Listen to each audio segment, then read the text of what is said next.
مساء الخير عليكم يا حلوين، أتمنى تكونون بألف ومليون خير. في فيديو اليوم حنحكي عن موضوع شوية عليه جدال أو عدم اتفاق بعالم الشعر، اللي هو علاج الكيراتين أو الكيراتين مو الكيراتين.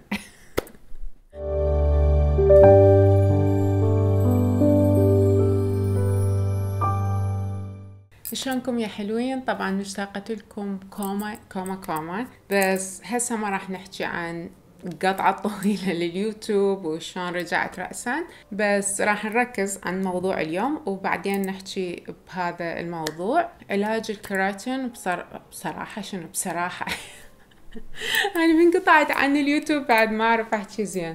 المهم، موضوع علاج الكيراتين للشعر شوية طويل وبهواي تفاصيل، فأني حاولت إنه أجزء الأجزاء حتى يكون سهل. أول شغلة حنحكي عن الإيجابيات والسلبيات بالموضوع، وبعدين راح أجاوب السؤال المهم كلش اللي هو هل الكيراتين يتلف الشعر، أو آخر شي أخبركم بقراري إذا راح أعيد هاي التجربة أو لا. علاج الكيراتين مثل ما البعض منكم يعرف هو يطول 6 أشهر، وأني صار لي بالضبط 5 أشهر من سويته. فهسه حابدي أقولكم شنو كل الأشياء الإيجابية والسلبية اللي شفتها على شعري. أول شي خلينا نبدي بالأشياء الإيجابية.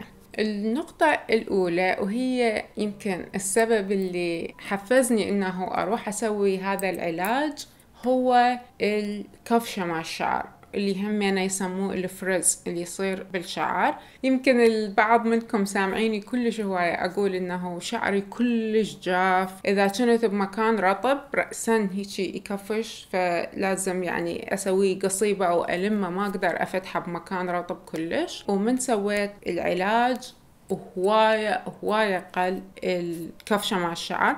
هل راحت 100%؟ لا بنات، بصراحة ما راحت 100%، بس قلت كلش هواية.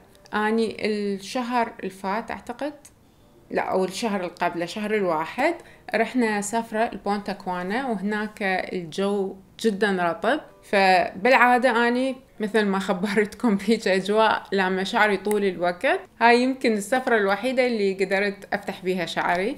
فهاي النقطة يمكن عندي من أهم النقاط أو من أهم الأشياء الإيجابية اللي شفتها على شعري. الشغلة الثانية إنه الشعر حيكون هواية أنعم. طبعا هذا الشي همينه له تأثير سلبي، وهسه نذكرها بالنقاط السلبية. بس للي يحب الشعر الناعم حتشوفون فرق كبير بعد ما تسوون علاج الكيراتين.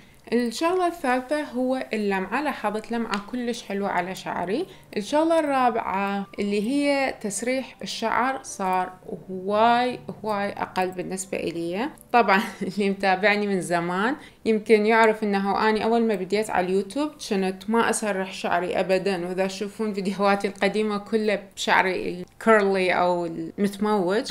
بس بعدين لما يعني صار شعري قوي صرت أسرحها بين فترة وفترة. بالسنتين الأخيرة بنات بصراحة قمت أسرحها كلش هواية، لأنه يعني الشعر أسهل من هو سرح بحياتي اليومية، تكون العناية بيه هواية أسهل. صحيح أني مثل ما شوفتكم بفيديو قديم شلون أسوي خطوات معينة حتى أحمي شعري من الحرارة، بس هم بنفس الوقت إذا كلش هواية هم زين للشعر. هذه النقطة كانت كلش زينة بالنسبة إلي، إنه ما أحتاج أسرحها هواية. يعني بصراحة أنا أسرحها بس من تكون عندي سفرة، أو مثلا هسه سرحت لهذا الفيديو حتى تشوفون التأثير كامل.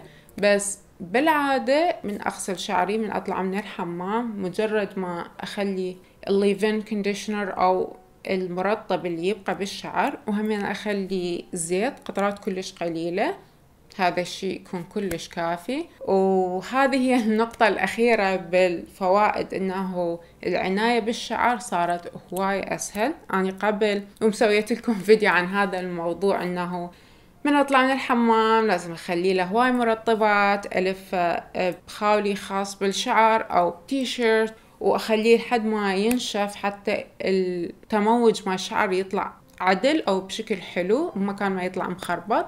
هسه ما أحتاج أسوي كل هاي الأشياء. هسا نجي للأشياء السلبية اللي بعلاج الكيراتين. الشغلة الأولى اللي لاحظتها بنات إنه بعد ما سويت هذا العلاج شعري من جوا أو الأطراف مالته كلها اتقصفت. وهسه أحكي لكم شلون أو ليش بالضبط هذا الشي يصير وشلون نقدر نعالجه. الشغلة الثانية السيئة أو المزعجة اللي لاحظتها إنه العملية كلها تطول وشوية متعبة، ويخلون قدامكم مثل المروحة حتى تدفع الروائح اللي بالمادة مال المسرح. طبعا راح نحكي أكثر عن هذا الموضوع والعلاج اللي أنا اختاريته بالضبط، بس إذا مثلا يزعجكم إنه تقعدون الفترة طويلة ما أعتقد راح تحبون هذا العلاج.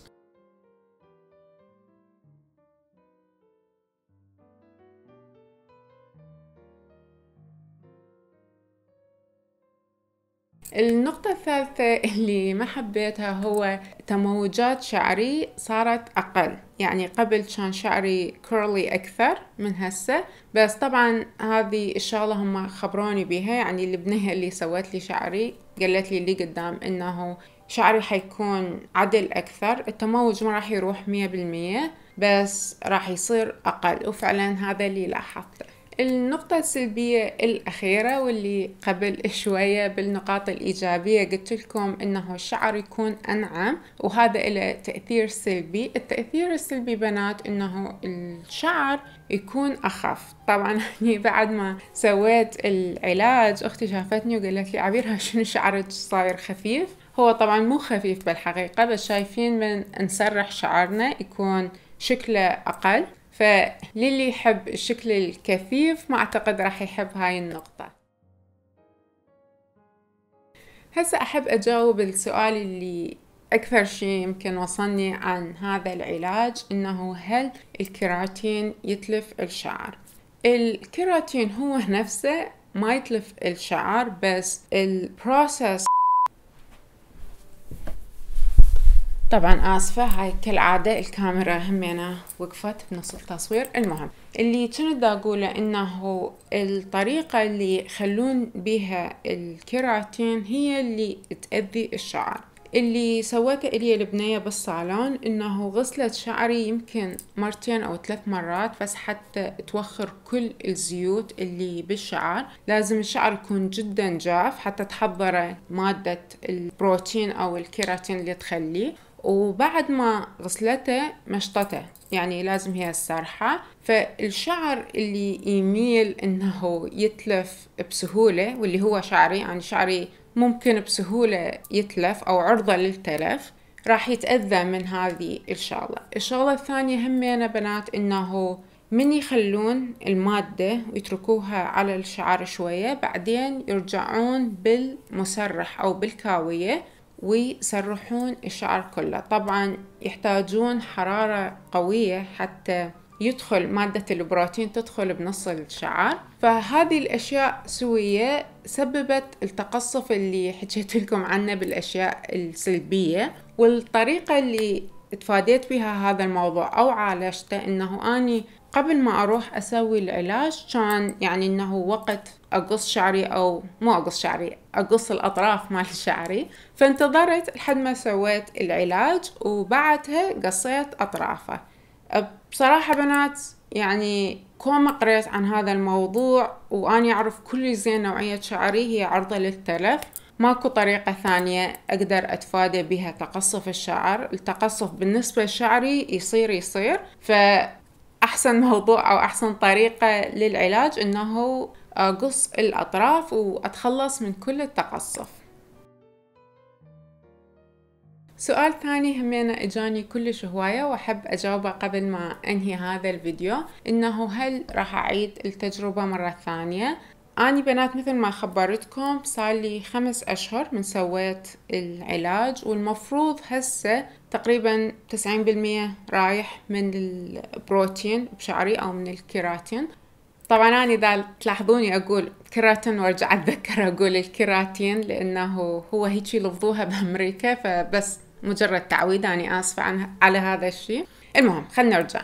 أنا بنات هسه دا لاحظ بعد أكو تأثير هواية بشعري، يعني ما رجع شعري مثل ما كان. أعتقد هسه التأثير ممكن 60% بعده.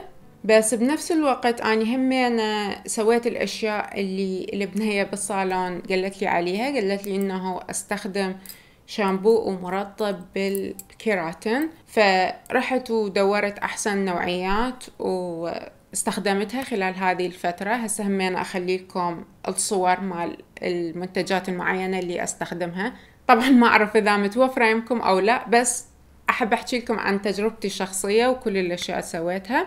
فأعتقد هذا الشيء زاد أو طول من مدة تأثير هذا العلاج على الشعر، بس كلش عاجبني إنه أرجع وأسويه مرة ثانية. وهم الشغلة اللي خبرتني بيها البنية بالصالون إنه إذا أرجع أسويه قبل ما يكون تأثيره رايح 100% حيكون التأثير أقوى. فهي قالت لي إنه أكو بعض البنات يسووه كل 3 أشهر، اللي يحبون شعرهم يكون كلش سرح أو كلش ناعم، ويسووه عدة مرات بالسنة.